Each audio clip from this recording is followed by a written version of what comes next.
Recording studio Rajauli.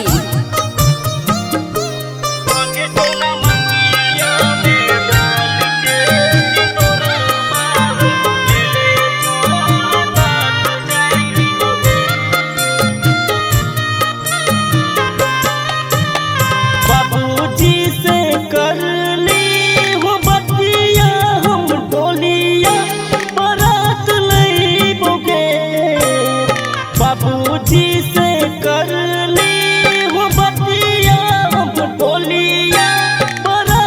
लईबोगे। आज सोना मंगिया में डाल के सिंदूर हम ले ले तोरा साथ जईबोगे। आज सोना मंगिया में डाल के सिंदूर हम ले ले तोरा साथ जईबोगे। बाबूजी से कर ली वो बतिया हम डोलिया बरात लईबोगे। बाबूजी से कर ली वो बतिया हम डोलिया बरात लईबोगे। आज सोना मंगिया में डाल के सिंदूर हम ले ले तोरा साथ जईबोगे। आगे सोना मंगिया में डाल के सिंदूर हम ले ले तोरा साथ जईबोगे।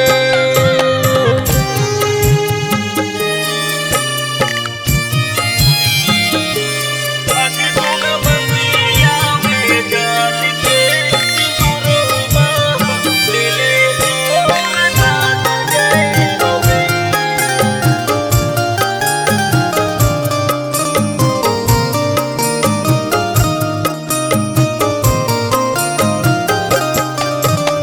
सोनुमा के हर देबो नाक में नथुनिया, पौआ में पायल देबो बनजो दुल्हनिया।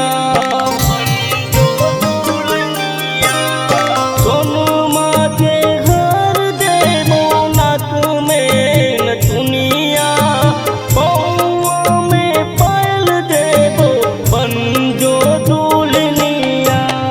कर दी है पूरा आलमन हम लेके बरात आईबोगे। कर दी है पूरा आलमन हम लेके बरात आईबोगे। आगे सोना मंगिया में डाल के सिंदूर हम ले ले तोरा साथ जईबोगे।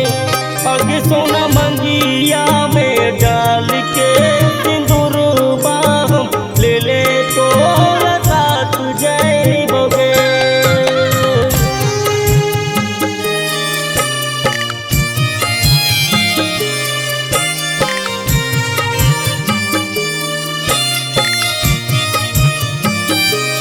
आगे सोना मंगिया में डाल के सिंदूर हम ले ले तोरा साथ जईबोगे। रानी बन के रखबो करी है तो राज गे। माई बाबू कर तुम तोर हमरो पे नाज गे। रानी बन के रखबो करी है तो राज गे। माई बाबू कर तुम तोर हमरो पे नाज गे। जुड़ जाई तो सोचल तोर सपन माजे कामी साथ लईबोगे।